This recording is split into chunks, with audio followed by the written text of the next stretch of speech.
Copyright disclaimer. Under Title 17 U.S.C. Section 107, allowance is made for fair use for purposes such as criticism, comment, news reporting, teaching, scholarship, and research. Fair use is permitted by copyright statute that might otherwise be infringing nonprofit, educational, or personal use, tips a balance in favor of fair use. Okay, you guys, I thought this would be interesting. Because you always hear in a court of law how criminal or crimes need to be proved beyond a reasonable doubt. And so, I'm a novice, but this is interesting. I hope you guys find it interesting as well. This is from Investopedia. Reasonable doubt definition. How to prove in 3 burdens. It also makes sense why so much evidence that, the criminal lawyers try to get thrown out. By Daniel Liberto. Reviewed by Erica Roshore. Fact-checked. I mean, come on, are we serious? By Ariel Courage.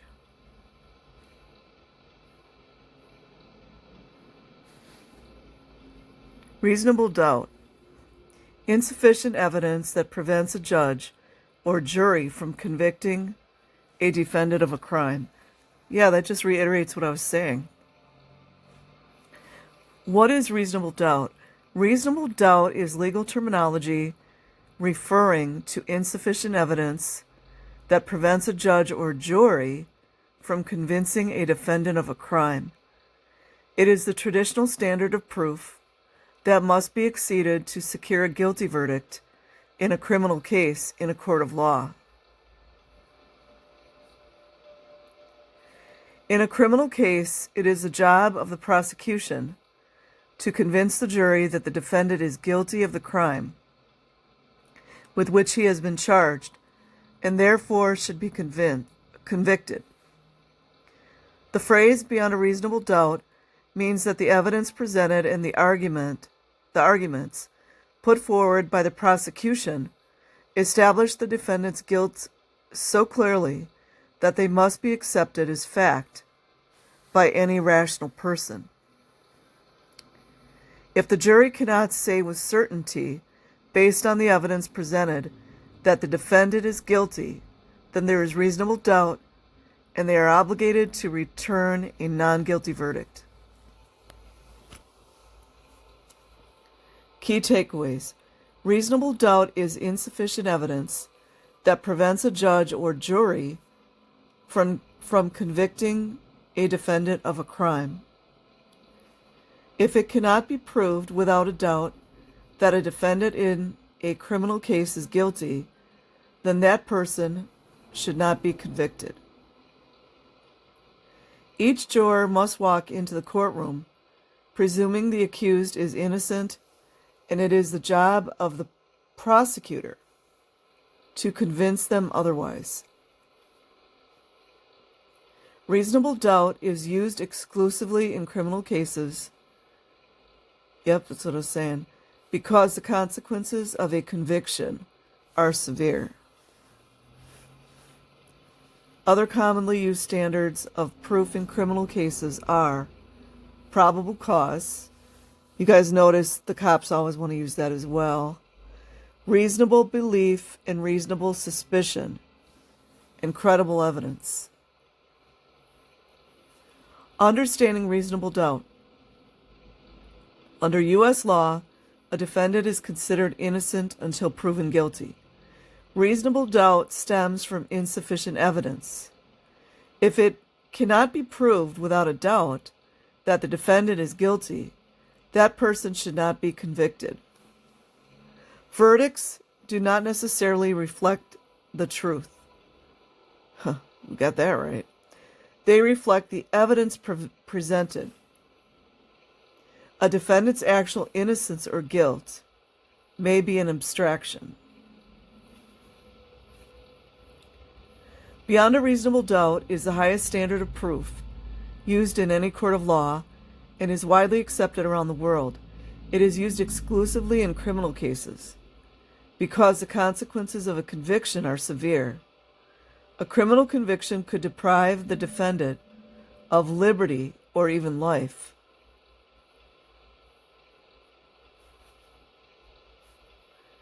The concept of reasonable doubt is not explicitly stated in the U.S. Constitution. However, one of the basic principles of the U.S. legal system is that it is worse to convict an innocent person than to let a guilty person go free.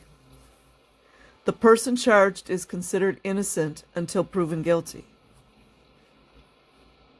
As such, the burden of proof falls upon the prosecution to prove its case beyond a reasonable doubt.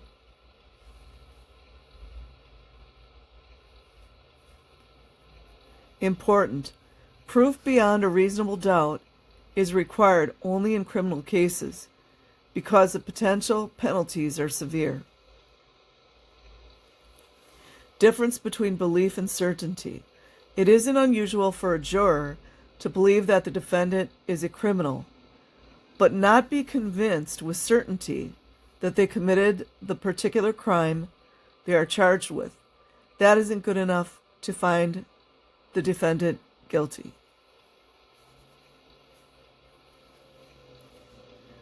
Reasonable doubt comes from certainty rather than belief. Belief and instinct are important in many cases in life, but cannot be used to convict a defendant if not based on fact. Unreasonable doubt. The reasonable doubt standard forces jurors to ignore doubts considered unreasonable when determining if a defendant is guilty. Unreasonable doubt, which often stems from the possibility that non-existent or unprecedented evidence might explain a defendant's actions and lead to exoneration, is not enough to acquit the defendant.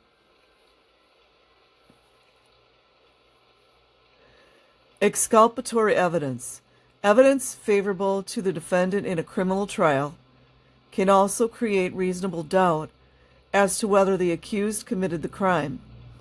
The defendant's team should not be viewed with more skepticism than the prosecutor's team.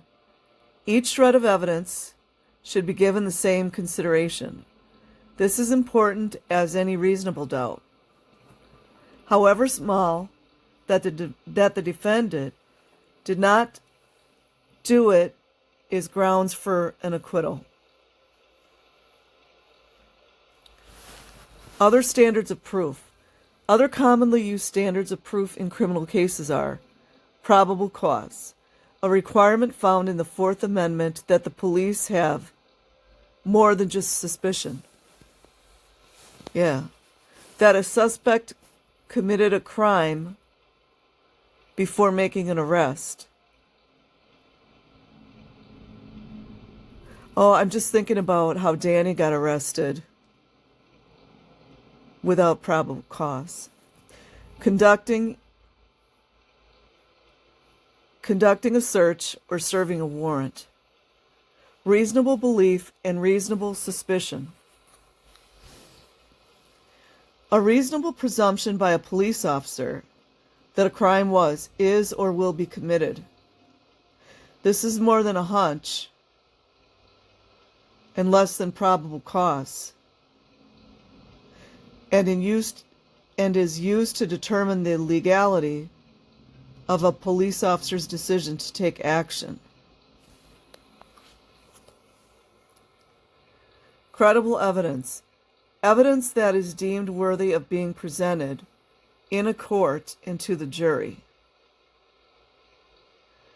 Meanwhile, evidentiary standards in civil cases include clear and convincing evidence. The judge or jurors have concluded that there is a high probability that the facts of the case, as presented by one party, represent the truth.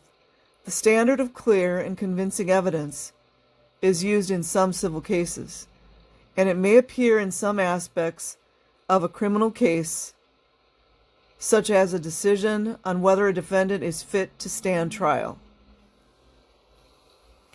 Yeah, you see all the lowlifes that hurt children all of a sudden get medical disease and all these things.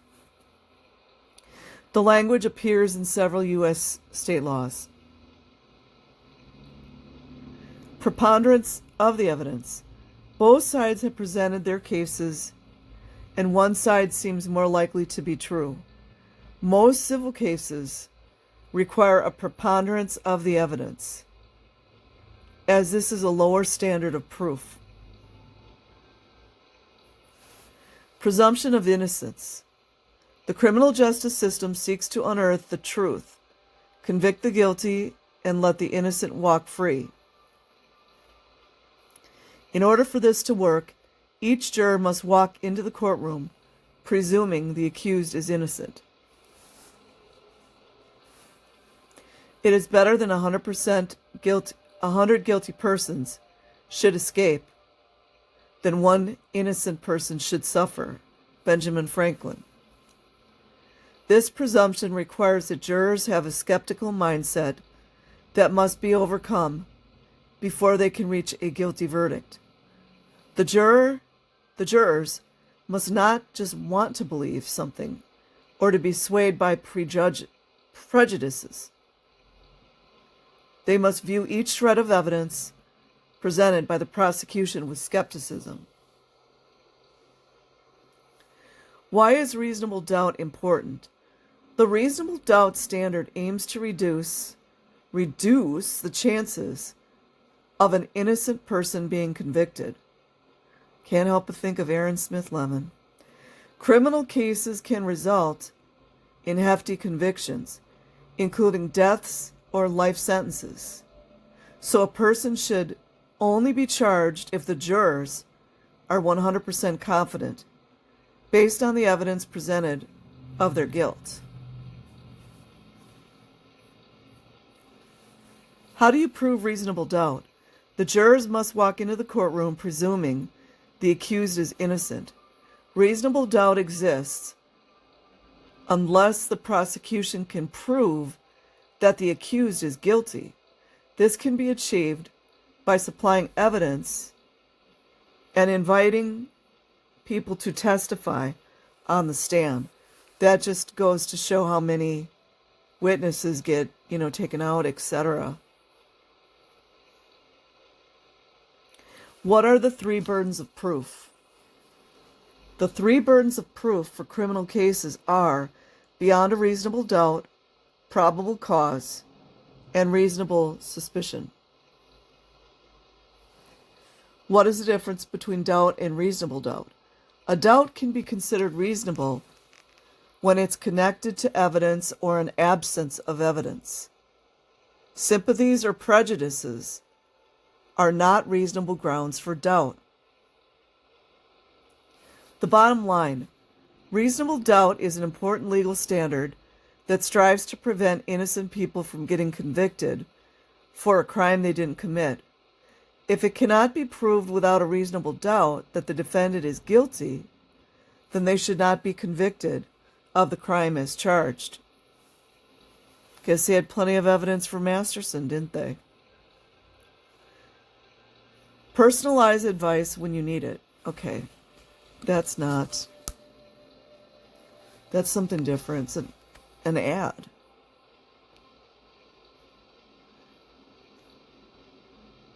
So I will leave the link in the description box. Like and subscribe if you choose. Otherwise, have an amazing day or night wherever you are. Peace.